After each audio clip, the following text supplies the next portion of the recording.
The revolution's begun. The time to stand up has come.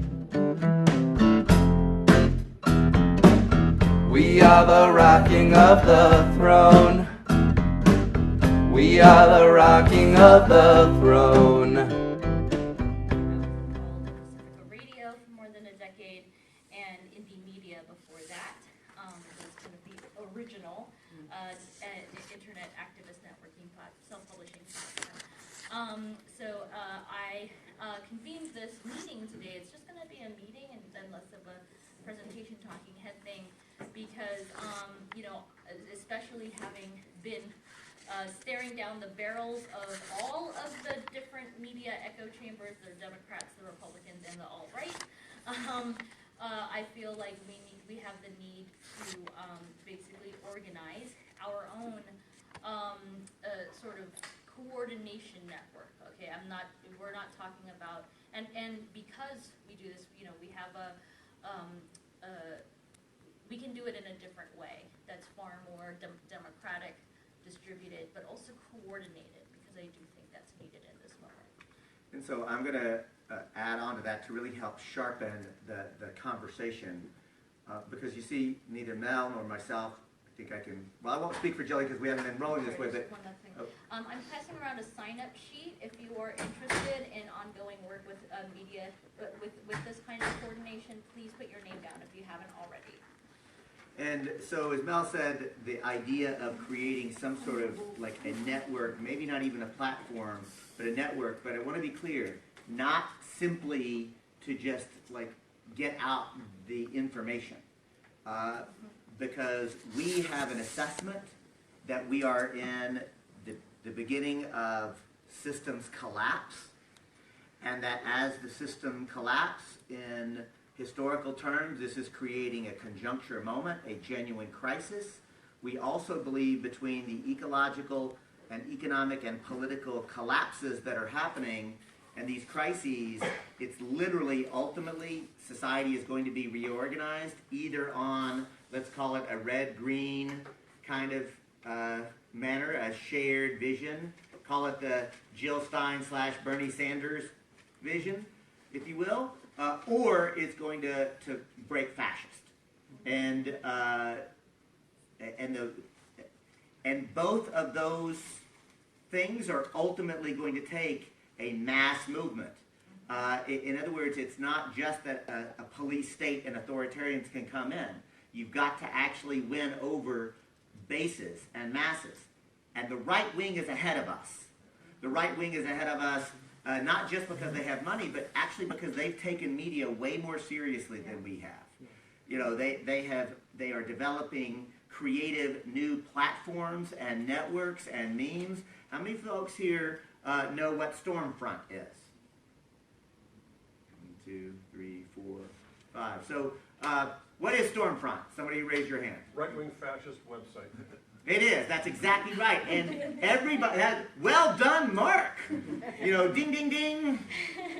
And so now the thing is, there are a lot of sort of websites like this, but the right wing has acknowledged and understood that this is one of the key portals that you can go to engage in theory, conversation, political discussion, other nodes, right? And so one of the things that we think about as we're doing this is in local communities, like what's going to end up having to happen is that these things start to just, spring up.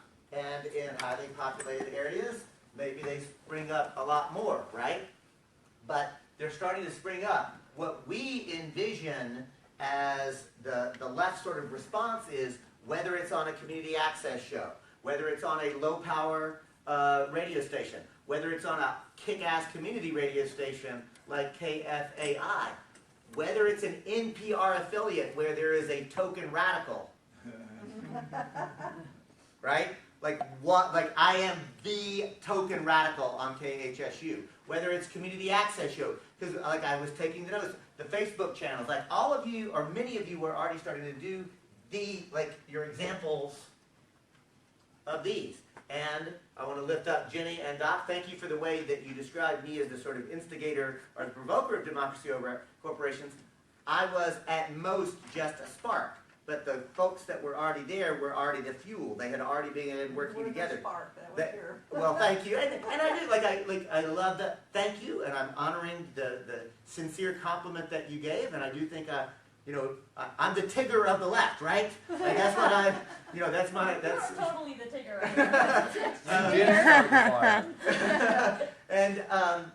And so my idea is, and so honestly, some of these will just be like that. Some of these will be more like this, right? And I would say Democracy Unlimited of Humboldt County was like that.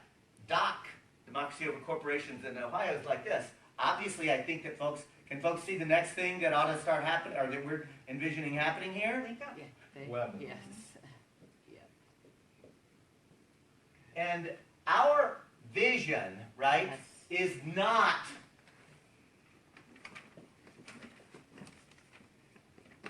Right. or the other way around, I guess, really. But you get my point, right? This is our vision. It's a web, right? And as the deep ecologists that we are, we have this kind of sensibility that that's actually what we're trying to create. Yeah, I mean, part of it is the reason why. Are we live streaming this or? no. Okay, great. I am. Okay. I mean. When you get to that point, we'll cut it off. Okay. I mean, part of this is sharing some sort of counter research. Counter-terrorist information. Yeah. I mean, I would say that it's weirdly because it's counterterrorism from both the center and the right, right? Like I have had very intimate familiarity with how all of this works, from both David Brock's CTR, Stop for a minute. Correct the Record, yeah. Who knows what David Brock or CTR is?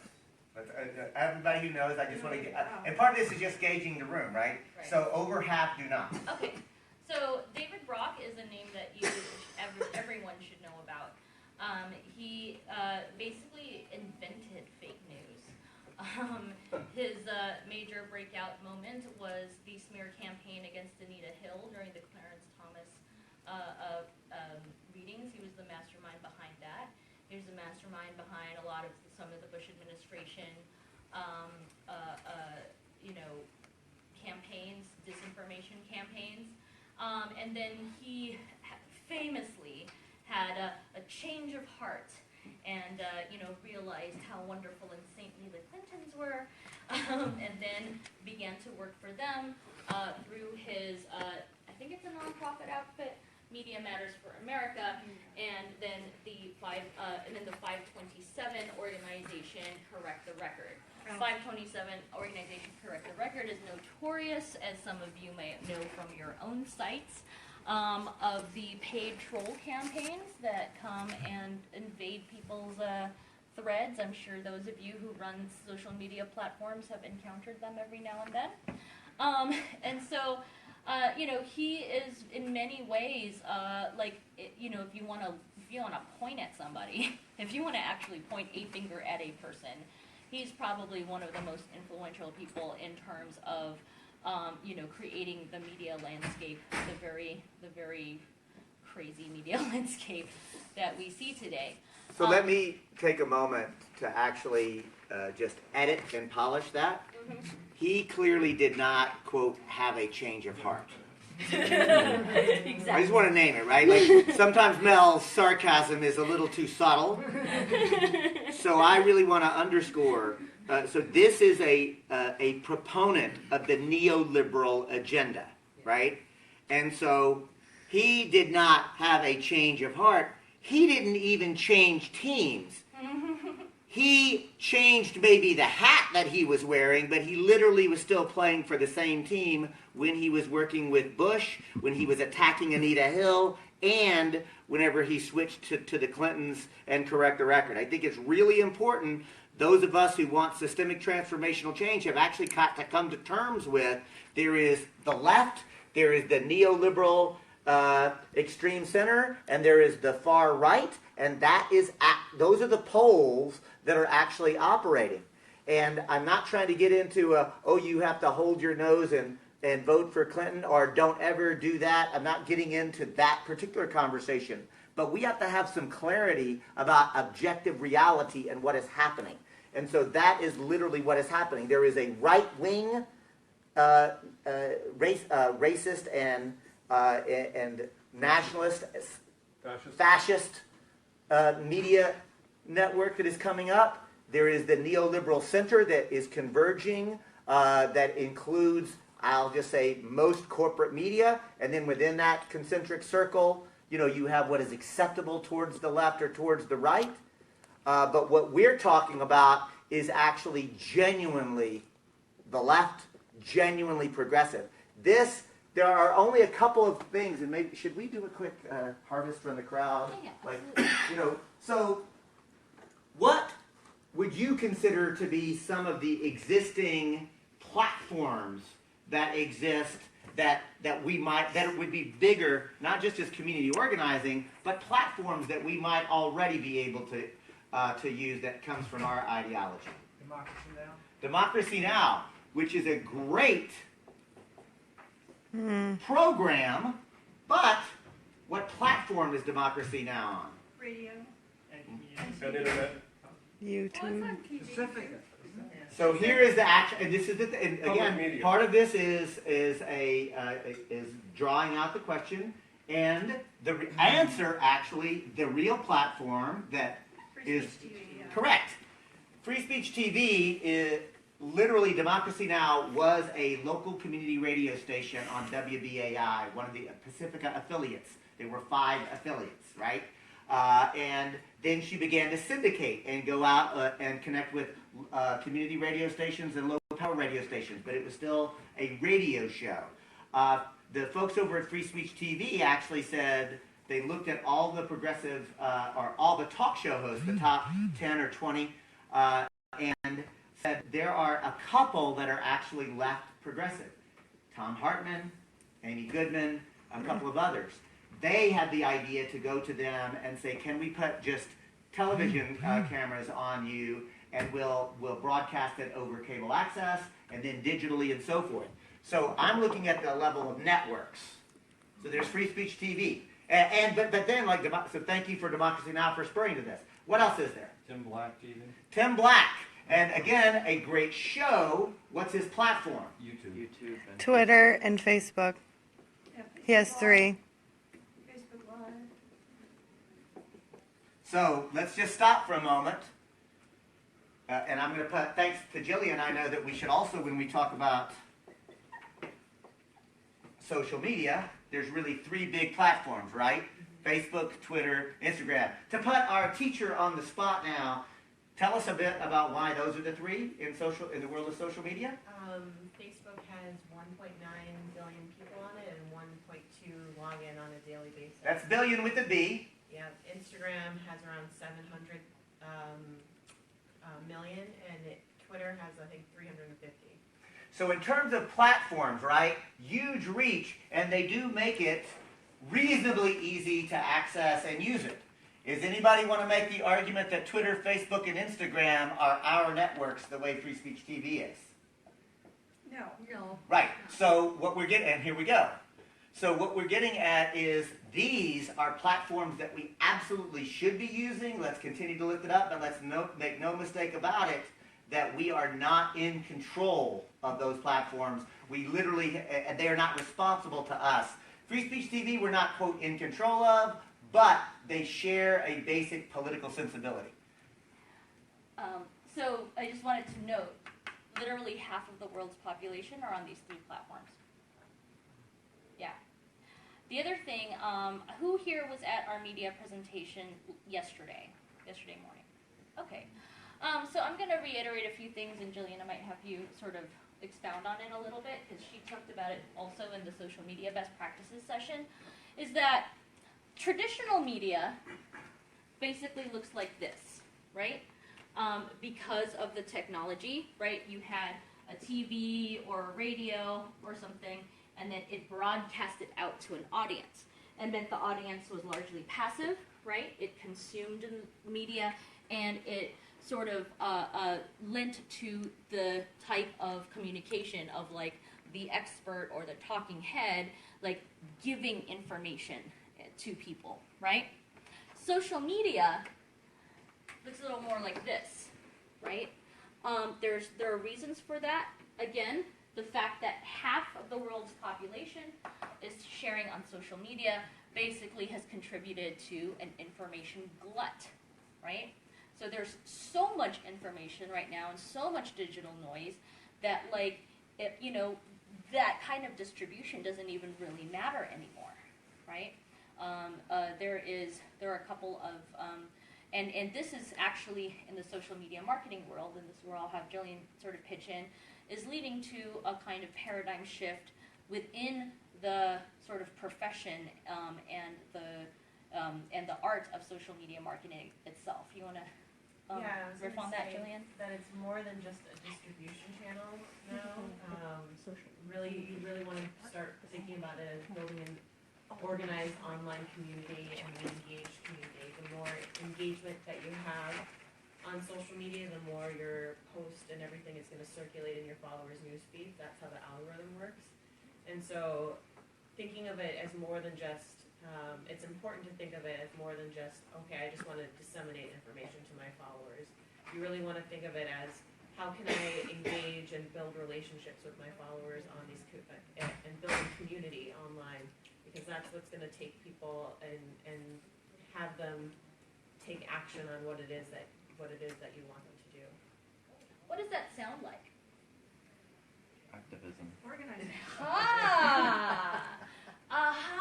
So we have here a paradigm shift in which not just the way that the world is going, but literally technology itself has prepared the ground for basically a marketing model that is literally based on grassroots organizing. Technically, we should be and are the best at this.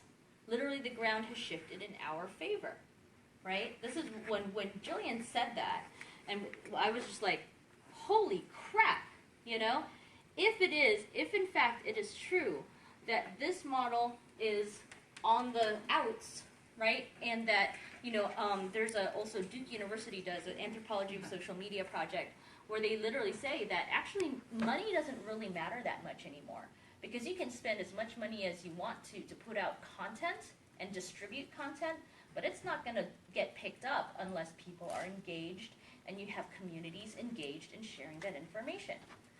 If we were just coordinated enough and to actually know and realize that this is our wheelhouse, technically we can beat all of them.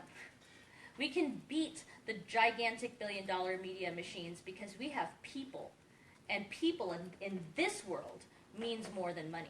But I want to bet true, and here is the asterisk, and it's a big one. I could have stood before you and said the same thing about, okay, the Troubled Asset Relief Program. What is that? TARP. The big bailout. All right, so there's going to be billions, and in fact we now know over $1 trillion of federal government money is actually going to go in and bail out Wall Street. Oh, and the Wall Street financiers and the big bankers are going to take most of that money and give themselves raises and bonuses, and there's going to be a mass uprising with people who are pissed off about that, and that this is going to be a great moment to target Wall Street and corporate greed, and I would say, and of course this is the left's wheelhouse. This is our issue. We're going to build up a great mass movement of ordinary people who are participating, pissed off at corporate America and pissed off at the federal government for being in cahoots with them. And of course, the organization, the network, the frame that rose up was the Tea Party. Oh yeah. The Tea Party. The Tea Party. Now this is part of what I was getting, or we were getting at in the early framing of this, which is to say the right wing is ahead of us. And just because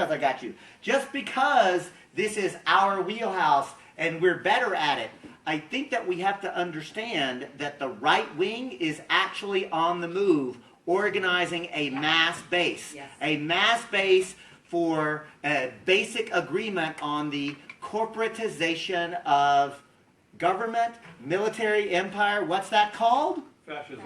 Fascism. It is literally happening now. So the old way of organizing our thinking, we're in a crisis moment. You don't continue to do the same things. Would you describe for my viewers exactly what the Tea Party is? Is it kind of like not an actual party, kind of like the Bernie-crats maybe, where it's just kind of like So they I'll take up your describe challenge. the with Tea Party? I will take up your challenge very quickly, but first to say they're not Bernie-crats, they're burners. People who were inspired by Bernie. There are some that are staying within the Democratic Party. We'll Those, explain that, yeah. yeah, so I wouldn't do it that way. What I would say is the Tea Party was a natural, organic rising up of ordinary people. It was very populist, but it wasn't either left or right for the first 4 to 6 weeks. Because remember, the Troubled Asset Relief Program actually was a reaction to the 2008 meltdown. So what president actually was responsible for the Troubled Asset Relief Program? Bush and Obama. Bush Thank you, Anna Callahan, for the win. It was a trick question because George Bush was a lame duck still in office in the White House. Barack Obama was elected. Most progressives were weeping with joy that an African American had been elected. Hope and change, our messaging language, right? So that's why languaging and messaging is important, but actually content proposals matter more. And so at the moment when there was so much anger, like, did any of you have the experience where your county courthouses or public squares were chock full of ordinary people just waving signs? It happened in Humboldt. Anywhere else? Happened in North Carolina? Really? Are we only in our locations? No. It happened everywhere. And here's the point that I'm going to try to drive home is the Tea Party was a organic, authentic reaction to the anger at corporate power, the anger at what was happening with the Troubled Asset Relief Program that had been designed by both Bush and Obama. Terry Geithner was actually part of both of them. Folks from Goldman Sachs and Wall Street America, the neoliberal extreme center, literally got together. It was a Bush-Obama plan rolled out under Obama, and the left was too busy congratulating itself on electing a black president, and we collectively did not organize that because that's supposed to be our issue, and we didn't, and 4 to 6 weeks later, the Koch brothers sent organizers and paid staffers and all that money. The Tea Party is our fault for not seizing on a moment that should have been ours. The Tea Party is not a political party. It is an organized movement that has literally now been hijacked by the Koch brothers and others. All that I was trying to get at around this is the kind of engagement we're talking about. The left has got to stop just talking to itself and sharpening our critique. We've got to start thinking about what does it take to actually win. The right wing is engaged in theory, in practice, and in a kind of synthesis. They're actually playing to win.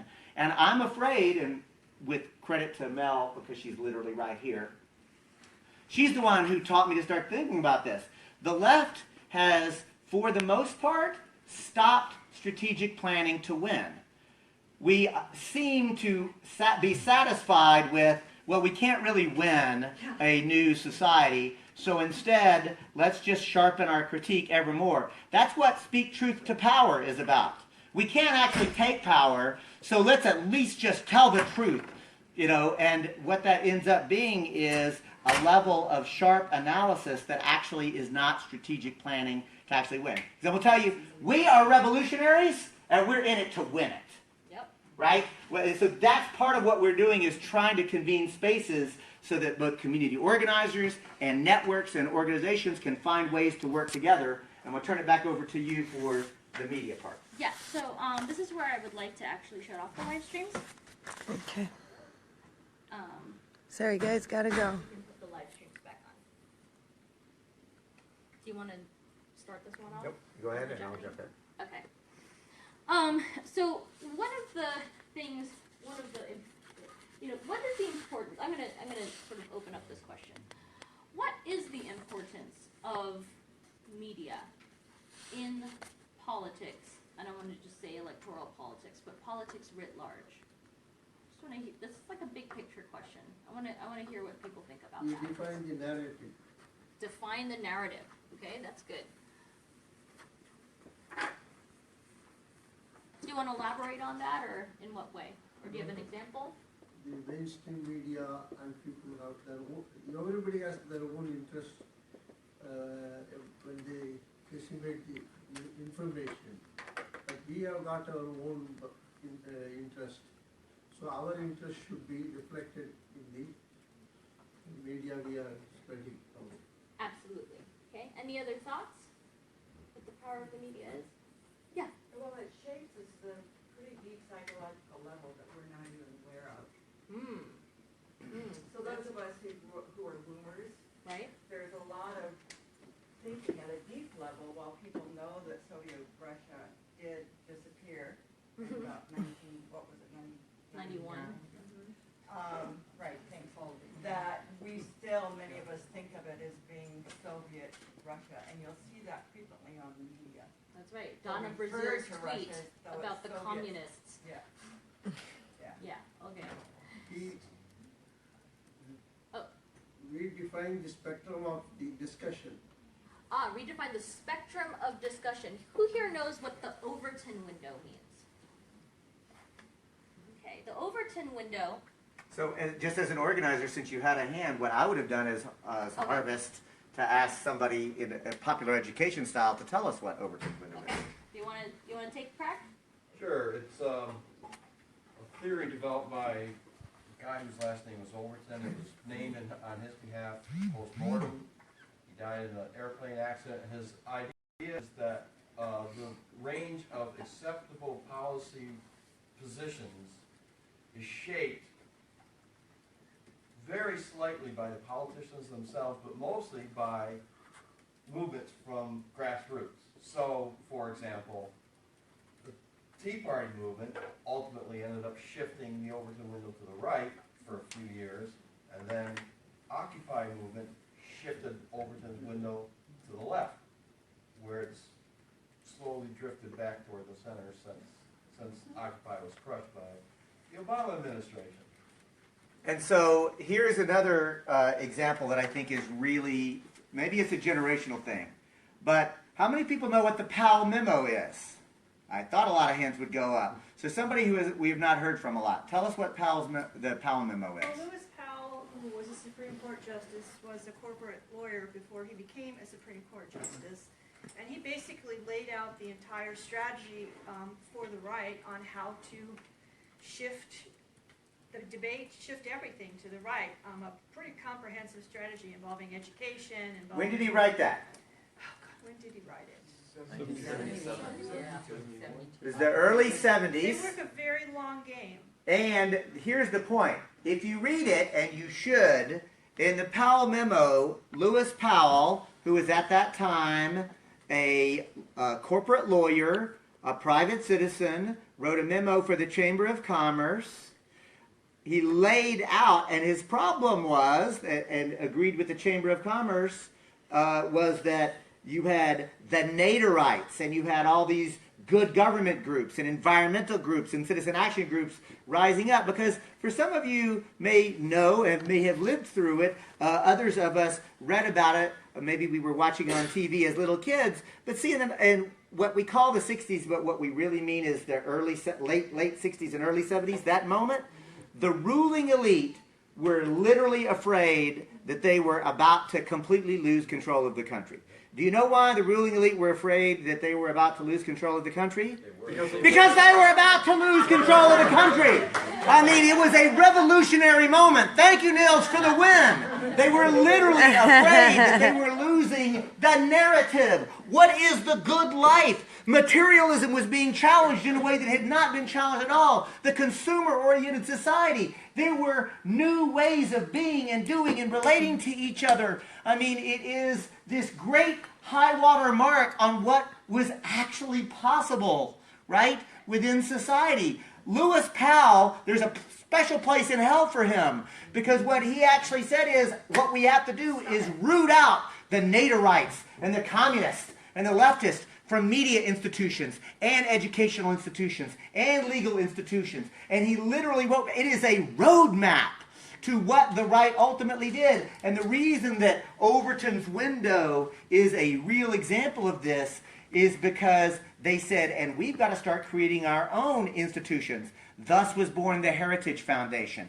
and the Cato Institute and a whole grouping of right-wing nonprofits who began to say things that were insane in the cultural narrative, like, we should not raise taxes. They were saying things like, you should abolish the Federal Reserve. They were saying things that at any number of things would, at the time, were crazy. But this is part of the thing. You have to be playing the game for the actual frame and narrative. And the last thing that I want to say is, Lewis Powell, who wrote that memo, went on to where?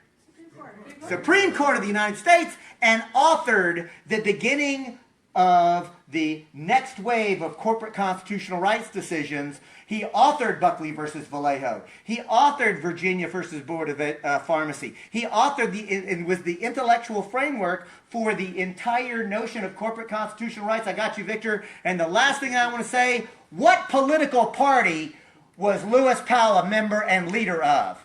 He was a Democrat. And at the end of the day, what we got to do is be willing to confront the reality that the neoliberal center is actually comprised of both members of the Democratic and Republican Party. And that's just objectively true. So folks who are still in the Democratic Party, y'all got work to do. You've got a gut check moment to either take that party over or get out. Victor. Well, it won't work. But Vallejo was written in curiam, so how do you know what parts that he wrote and or that he authored any of it? I mean, his fingerprints are all over it, but how do you know he had a role in that? Well, I mean, are you talking about Powell and the Powell memo itself? No, Buckley v. Vallejo. Didn't you say Buckley? He wrote that decision? Well, I mean, look, he was part of, because he did not author it, right? Exactly. So I guess what I would say is that because he was part of the collective writing process, we know, and all of the intellectual ideas are actually directly attributable to him. Certainly the redefining, which I didn't find out until Corruption in America from Ben Franklin's Snuff Box to Citizens United, that decision changed the very definition of corruption. How about that? Again, law matters. Law matters. Because we're running out of time, I wanted to just sort of bring this to where I wanted this to go, which is something operational that can come out of this. Let me segue into this. And so here is the point. I think it was fantastic. What we didn't actually do here, but I do want to name it, because the other thing the media do is actually, it's supposed to share facts. Not at all. None of us thought of that. So I do want to just point out that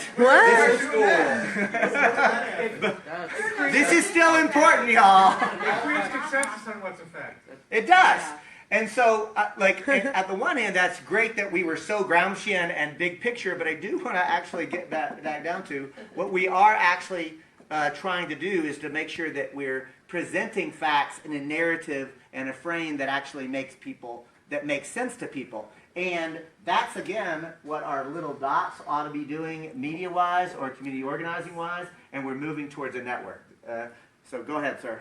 Well, that may be, but the fact is that most people's decisions in big America is not based on facts. So we shouldn't bother about facts? No. All right, then. So No, forget them.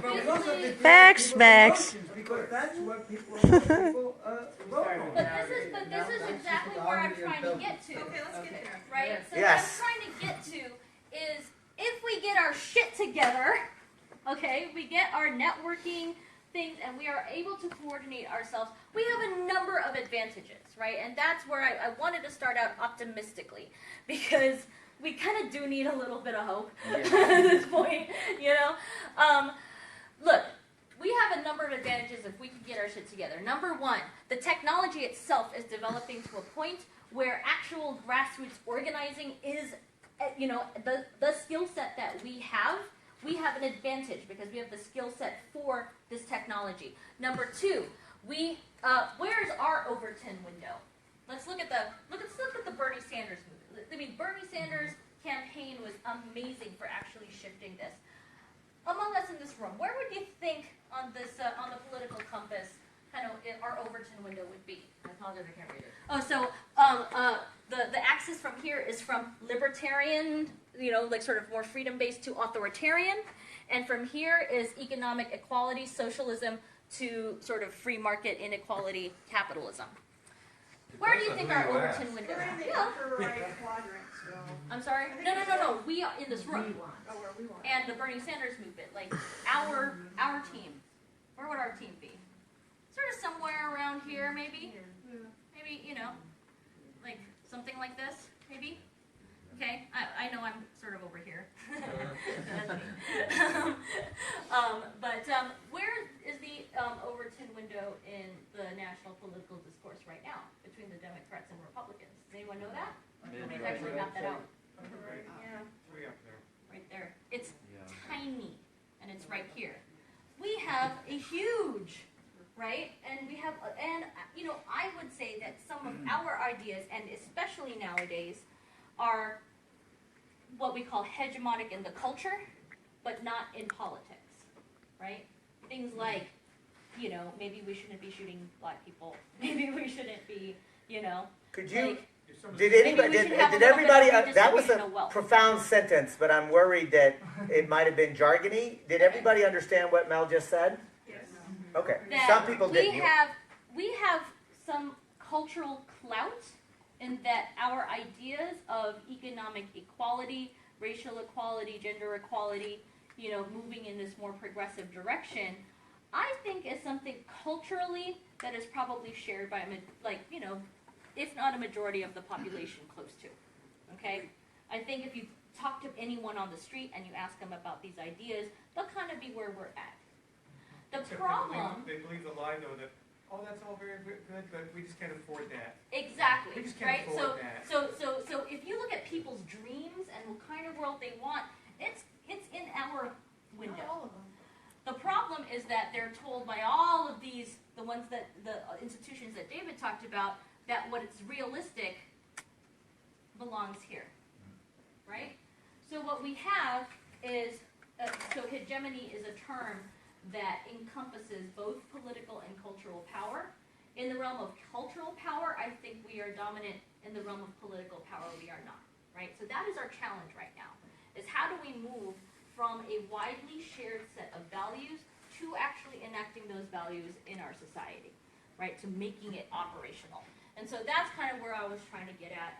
I just really wanted to just get people in a room to kind of have us be on the same page. If you have not yet signed the sign-up sheet, please do. So I have Anna, tell me your first name, brother. Ben. Ben, I have Anna, I have Ben, Jenny. You'll be 4. Anna. Oh, yeah. Oh, sorry. I forgot to say one thing, because this is our last kind of advantage that we have. It takes a lot of power to distribute a lie. We have truth, and we have facts. So, like I said, if we get our shit together, we could win. Anyway, let's get to this. Anna? Just a tiny little thing about framing. You write free markets on there. We should never use that phrase, ever. No, I you're agree. right. You're right. I was gonna put it in Thank you. Yeah, constructive critique, well received. capitalism and oligarchy. Let's put capitalism No, and no, oligarchy. focus. But what I also wanted to say is that starting this group called the Incorruptibles, we're starting grassroots chapters in every city to take over local government. But we are thinking very strategically in the long term of taking over all of government and about how we frame our messages for red states, blue states, rural areas, people who are culturally Republican. And so we think a lot about these things, and we also think a lot about security. So that's why we have our own private server with our own open source technology. I mean, not ours, but like with open source technology to run a Slack alternative, which is a group chat program. So if anyone is interested in getting involved, please take my card and get in touch with me, and we can continue this kind of conversation. Thank you, Anna. I'll just pass it Ben, around. so I have a stack. I'll do another round after we finish the current stack. you know, we all want to coordinate, we all want to work together, and we keep not succeeding to do that, and that's a lot because of issues of control. Do we actually trust that person? How do we? All of that. So I think we need, you know, we all need our own networks and to grow it and to have followers and engage communities. But we also need like really, really, really large networks for broadcasting when we think something is important. Like broadcast still has to be there for you to have a functioning society, so that there's this minimum level of what people all know about, so you can have a national, international conversation, or even more local. And so, I mean, my plea is to have us also develop technologies that are actually democratic at their base, so democratic moderation of communication. And the only way I can think to do that is just a technical hack where you say, I think this message should go out to all 10 million people in this group, and you just ask 25 people at random from that group, is this message important enough? And so that's one thing I'm Lumio building. is a great technology. I talked to them. They don't want it. They don't think it can scale beyond like a few hundred. So it's a very different thing. But yeah, Lumio is awesome. So I just that's what I'm working on. And if you know anyone else is working on that kind of thing, Lumio is for like small group decision making. Like it's for democratic decision making in online groups. It's fantastic software worked on by a software cooperative. No, But I'm working on spell it. LOOMIO.org, and then my group you can reach through People Who Give a Damn, PWGD.org. But we don't have operational stuff like Lumio does. So Lumio.org. Mel, did you want to react? Yeah, that's precisely what I'm like what I was thinking about, like especially with the Media Revolt and some of these other like organizations, is that we have a place where we can talk amongst ourselves and sort of decide on a consensus of or if somebody is in a particular situation like Berkeley and saying, look, we need to get this story out, please just like get our story out, we can do that. I mean, because consensus can take a long time, but if somebody needs support and help, we need to give that support and help. So there's this, and then it can go out to public facing. Remember, it's very, very difficult to transition audiences from one of these platforms to a more secure platform. So what I was actually thinking about was having more private places where we can coordinate amongst ourselves, but then be able to broadcast it out to the 10 million people on those other platforms. Imagine a Reddit of the left is how I think about that. And that will happen if enough people begin to actually do coordinations. One of the things that this democracy convention was specifically designed to do was exactly that. Like have conferences on different sectors or different big groups. Media was one of them, but then to really intentionally cross-pollinate more and more and more. Jenny? I don't feel comfortable talking with live streaming, so I'd like all the live streaming to be cut off. You have every right to make that request? Okay. Okay. Gone. Everybody shut it down? Yep. Okay.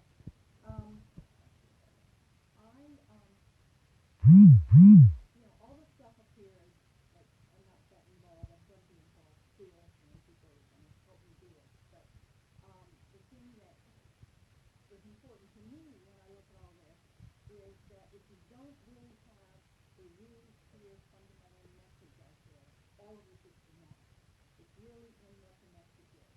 And the last few months, as Doc's been putting together our political platform, I've been listening to people at the market, in the neighborhood, wherever I go, and people, the feeling in the whole country, at least my neighborhood, is shifted. Republicans, Democrats, unregistered people, they come and they're complaining about what's wrong, and they're really unhappy. And when they do, I say, well, we're working on a platform, and we feel this is the source of the problem, and there's the solution. People say, oh my gosh, yes. I mean, it's just like there's no pullback. People are, if you have really clear information for people that addresses the problems that they're having, then they respond. And they're all coming forward and saying, I want to help you with your campaign. Doesn't matter what party you're with or whether with the party or not. So, I just think we really need to look at the fundamental problems that we're addressing, not try to think what's the message messaging out there that it might work for these people, but start at the level of listening, and then here's the problem, here's what's causing that, and here's the solution, and then enter into dialogue. So we can go back to live stream. Apologies, I know that we'll lose audience that way. We should actually think about that. And from now on, like if you don't want to be on, please don't get on the stack, because we're not going to ask in a media workshop where we're actually broadcasting to go on and off. Or asked to be at the end of the stack. Yeah, it has to be on the end. So I've got, you're the last one on this stack. I'll start another one to you, and you will be one too. Hi, my name is Sean, live in Santa Fe area in New Mexico. I'm oppressed by my email. I'm repelled by my Facebook. I am not even in Twitter and Instagram's universe. I adhere to Sturgeon's law, which is that 90% of everything is crap. And on the internet and on social media, I'd be willing to extend that to 99%. So any media networking, any new ways of getting out information you create, please make it tiered. So that, for example, if I want to go on Facebook, I'd like to make it tiered. Like, I don't want to see my friend's dog made a cute crap on the floor. I do want to see if my friends are getting married or having a kid or someone in their family died. So it's, that sort of thing would be helpful with this too. I get emails, it's always an emergency with the National Sierra Club or Social Security Works, and they want 10 of them have to notify me about anything that happens anywhere. It's emergency and you got to give us money. So right away, I'm already dealing with that, let alone all the great localized or underfunded organizations around the country or the world trying to get information to me. So it's like, I got to have something that's like shaves off all of the crap. Okay, so we'll do another round. Hands, if you want to make a comment, you'll be number one. You're passing. Number two. All right. I'm looking for someone or some people or some group who can teach me email, Facebook, Twitter, all this stuff. I can't figure it out on my own, and I haven't found a group that teaches. Jillian? In Minneapolis. Oh, well, it's online, but I teach music entrepreneurs how to use social media to leverage their platforms. It's called Auxer Inc. It's spelled AUXERINC.com. Thank you. And there's a lot of free information on that site, by the way. Is there anybody locally who can teach? Well, what level of teaching? So we have a stack. I'd like to be respectful. But I want to respond to her because I'm local and I know where she can go. I'll talk to her later and tell you.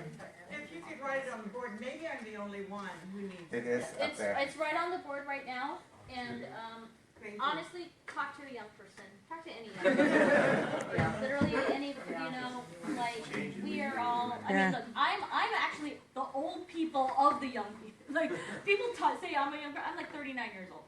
So, like, I still remember rotary phones. So, like, I'm kind of in that weird donut hole. But, like, anyone that's, probably more than 5 years younger than me was brought up on this. Yeah, I have a lot of young friends. It's their native language.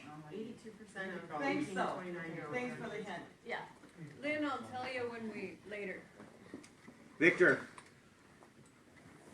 A friend of mine came up with an idea a while ago of using like a listserv notification for those of us who are in the media, so that any one of us get attacked by someone in the corporate media or Joy Reid or anyone else out there. We could put out a notification so that everyone on the listserv would find out about this, and we could coordinate or at least be aware of the fact that this attack is underway. And I'm wondering if a listserv is sort of the type of thing that we could, that entire network of media organizations, those who want to be plugged in.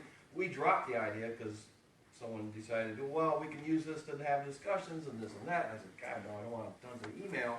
I just want alerts when we're under attack. And I wonder if we can have something like that at some point. And that's why I was actually asking about media revolt in this way.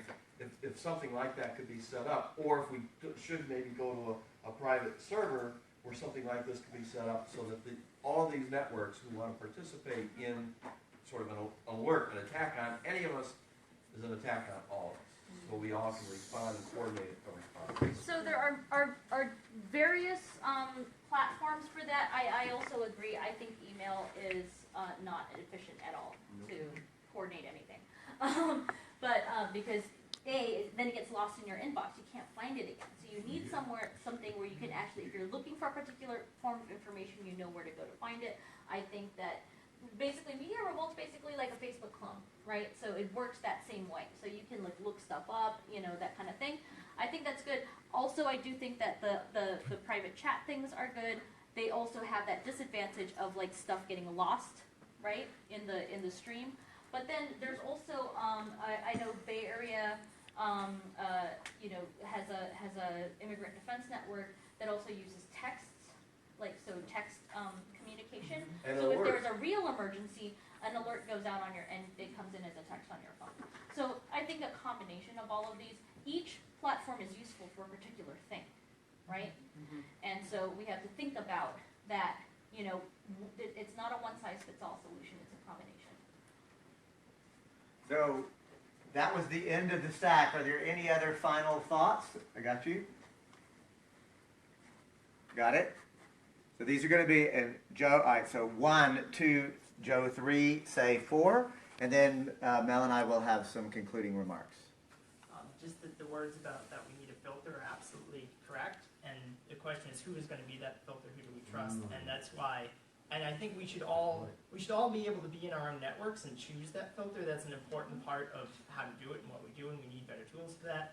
If we on the left create a tool that replaces and works better than email, we are going to outdo the right corporations, government, everybody. Like everybody is reliant on this tool still, and it's ridiculous. It's a really poor protocol for the current era. Like there's so many problems with it, and so yeah, I think we should be taking on that challenge. And again, the little piece that's specific that I've been trying to introduce to the internet for a decade, and then trying to put aside my web development work to really focus on it, is the idea that we can be in groups of thousands or even hundreds. A listserv bogs down if everyone can post to it, and you don't want to have moderators spend all their time doing that work. So if we share the work of moderation, if we can make this trick work of just having moderators call to sort of jury you to decide if this is something that's an emergency, should go out to everyone by email, by text, by Facebook and Twitter accounts, by everything. So this central coordinating node that stays democratic because we're just sharing the work of doing it. That's the piece I want to introduce. So that's Number 2. Well, Lynn, I will tell you local sources and how to get instruction, okay?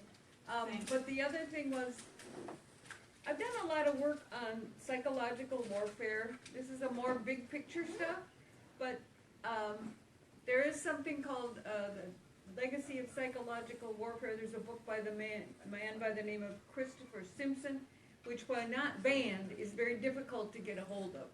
And it's how the whole system developed, that we are fighting against, developed at the end of World War II. And I don't want to go into detail, but the legacy of that system is the deep state. And the way that it works is connections, overlapping circles of people, and it isn't a conspiracy theory, but they have people in the universities, they have people, we've talked about this, in the media, they have people everywhere in different parts of government. There's a dark side, which is, PSYOPs and all the CIA and that side of it, but there's also a huge side, which is the psychological warfare, or manufacturing consent, but it goes even deeper than that. And I just want to mention it because I think, the model you drew was all those connections, and that's kind of what it is, except that they've placed people in all these, people are in all these places, and they all know each other, and they all, it's like the interlocking boards of corporations, and of course corporations are involved in it, and the think tanks and all of it. So I just want to mention that, but that's what we're facing on one side, and on the other side of it, we need to develop our own network like that, and we do have it to some extent. But the media, I work on media because that's so much a core of it. Could you write the name of the book she named on No, the we board? did that. Please. Sorry. Well, the author is I think it's called The Legacy of Psychological Warfare. Okay, And, there's actually and the two- author is Christopher Simpson. Okay, the So we have several legacy- people, we're out of time, but if we could do the courtesy of listening to the last couple of comments or questions, if you would please be brief. Joe. Real brief, are we out of time? What happens at 10, what happens at? I mean, I'll stick around, but I want to respect that other people may have made plans based on the program that was But put I forward. didn't see anything on the program between now and.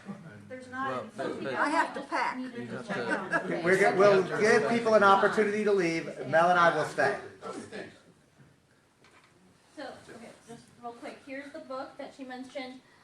There's a good film called The Century of the Self that goes into the same stuff. Oh, what? The Century of the Self? Could you write the author's name? Yeah, what was the author's name again? Christopher It's Simpson. Christopher Simpson. Thank you. Christopher is. I got it. Simpson. Thanks. Say?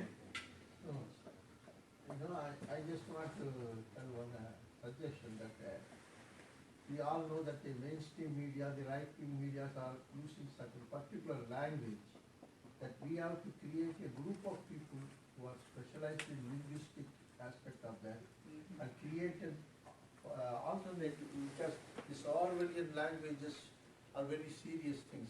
Maybe a simple word as she mentioned, free market, but it has got it's carrying a loaded message. Coded language. Yeah. So I'll do it and tell you, stop saying mainstream media, it's corporate media. There's an example. Okay. Stop saying regulations, they're protections. We need to create a group of people who are interested in this movement to create a language.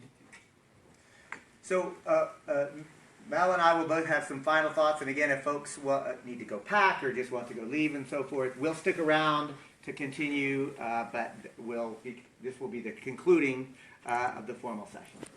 Yeah, like I said, all of what we have said about the power of the corporate media is true. What I was also saying is that we need to develop this is precisely why we needed to develop organized counterpower. And I think, like I said, the situation is dire. And also, as I had said before, if we are able to come to a degree of coherency and communication, there are a number of things that work to our advantage. Like I said throughout Jill Stein's campaign, once I realized how they work, because they were, had all these efforts like directly against us, I realized if we had enough organization and runway, we could do with people better than what they could do with money, because it takes a lot of money and an effort to manufacture a lie. We just have our truth. So that's all I want to say, and I hope that I'm going to send out an email, like an introductory email, to everyone on this list, and what I'm going to hope to do is form a group on MediaRevolt.org so we can start. I mean, and it behaves exactly like Facebook. So those of you who are already familiar with that platform, there's no learning curve. You can post and discuss, and then there are some additional features. Again, it's still in development, so if there's something that we need, we can try to just get that developed as well. Okay, thanks. So a couple of other concrete things.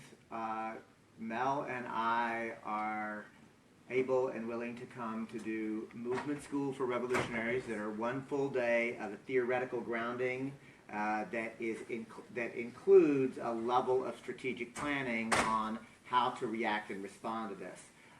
We insist that it be a full day because otherwise it's not worth it, frankly, for us to come around. If you might be interested in that, you can reach me directly. I'll put because I have mastered the art of the scan and delete.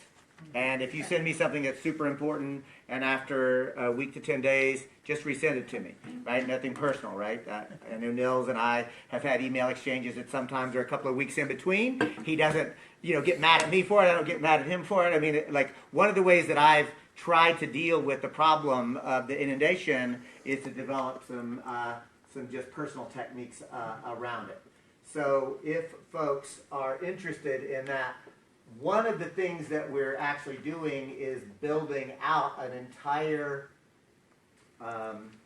series of modules and trainings associated with both media as well as basic strategic planning and organizing. I mean, like, we're trying to make these tools available no matter what sector, no matter what issue, no matter what organization you're working on. Some of these things are just tools and training, and we just, like, we copyleft everything that we do, right? Like, you know, we don't believe in proprietary interest in our intellectual property. Or the work that we're doing. We're just trying, because we're in a crisis. We have either hit the iceberg, or we're about to, right? So we don't have any kind of either ego or monetary interest in just trying, like, we are literally trying to shift. Because I'll say it again. I'm literally trying to save my own life. So here we are. We're in a revolutionary moment, whether you like it or not. Society is being restructured because the end of capitalism as an economic system is upon us. But don't cheer that, because capitalism is going to morph into fascism unless we literally create a new social, economic, political institutions. One of the things that I actually try to get people to think about, and literally this is not very far developed, because it literally happened this morning. No, yesterday morning. There are some big constructs, right? Social constructs that don't exist except for the broad narrative that we're actually agree exist. What is one of the big social constructs that actually doesn't exist except for it does? Race. Thank you so much. Race doesn't exist, except it may be one of the most important social realities that people have to face and deal with and grapple with. What's another? Gender. Literally, we now know it literally doesn't exist. Now, sexuality exists. There's all sorts of things that do exist, but the idea of gender doesn't exist. What's another? Joe? Money. Thank you. What about? All I'm getting at here is what we're trying to do in these early stages is to imagine a new society. Literally, reconstructing how we organize ourselves as human beings. And I'll conclude with this. I want to be part of one that is actually racially and socially just, that is ecologically sustainable, that is actually democratic, and that is peaceful. It just so happens that those four ideas are the four pillars of the global international Green Party movement. And the reason I say this is to make it perfectly clear that I believe in order to actually win, not just to continue to analyze, but to actually win, it is going to actually take a social movement that is broad, deep, conscious, politically educated, and militant. By that I mean being willing to disrupt the existing system, and an electoral arm of that movement to be able to put into practice, into policy, into law, the ideas and so forth. Now, I don't know if it's going to be the Green Party. Maybe it's a party to be named later. Some folks are trying to work within the Democratic Party. Maybe it'll be something else. But I challenge you to think about this. If you look at history of the United States, all this big systems changes, not just tinkering at the margins things, but real big things require social movements and electoral arms of those movements. So, if you're not engaged at some level in electoral politics, you ought to do some level of electoral politics and do it authentically and honestly. Peace. So we'll stick around. We'll stick around if people want to continue to chat, but I do want to make sure that for folks who want to leave, we'll reconvene in a smaller circle in about 5 minutes. Is there food over there? Revolt Against Plutocracy won't just be covering the news about the necessary revolution in the United States. Sometimes we'll be making the news. If you want to stay on top of the revolutionary actions and strategies of grassroots, genuine progressives, and our allies, please subscribe to our YouTube channel today.